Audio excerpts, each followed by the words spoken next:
Hay algo que se repite en este país con una precisión casi matemática. Cada vez que se propone una reforma que beneficia al pueblo, aparecen los mismos bloqueos, las mismas excusas, los mismos intereses disfrazados de preocupación moral o técnica. Las reformas se hunden no porque sean perfectas, ninguna lo es, sino porque tocan privilegios y lo curioso viene después. Los mismos que votaron para hundirlas, los mismos que las sabotearon, los mismos que celebraron que no avanzaran, más tarde salen a buscar votos, a tocar puertas, a hablar de futuro, a prometer bienestar, como si nada hubiera pasado. Ese descaro no es nuevo, lo nuevo es lo normalizado que está. Se nos dice que no era el momento, que faltaba concertación, que había riesgos, pero nunca se dice con claridad a quién le conviene que no pasara, porque cuando una reforma busca mejorar salud, trabajo, educación o dignidad y aún así se bloquea, no estamos ante un error, estamos ante una decisión política consciente.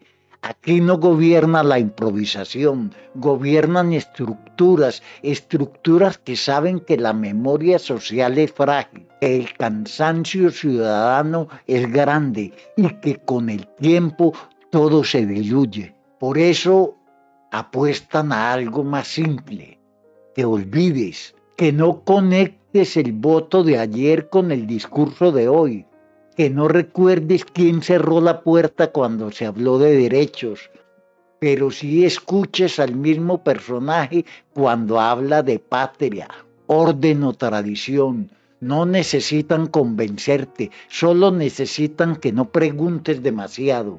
Y ahí es donde está el punto incómodo, porque esto no va solo de políticos, va de cómo una parte de la sociedad termina defendiendo por inercia a quienes han actuado en su contra. Se vota por costumbre, por miedo, por rabia mal dirigida, por rechazo al cambio, incluso cuando ese cambio podría mejorar la vida propia. El problema no es que existan intereses, eso siempre ha sido así. El problema es cuando esos intereses se presentan como salvación después de haber sido obstáculo.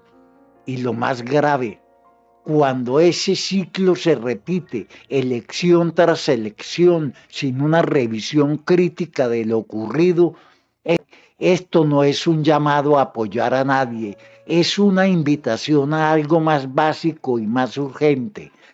Recordar quién bloqueó, quién votó en contra, quién se ausentó estratégicamente, quién habló de pueblo solo cuando necesitó votos.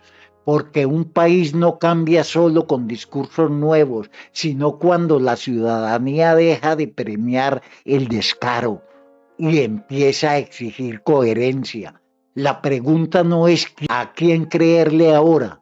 La pregunta es a quién ya le creímos antes y qué hizo realmente con ese poder. JF sin vendas. Ver, pensar, cuestionar.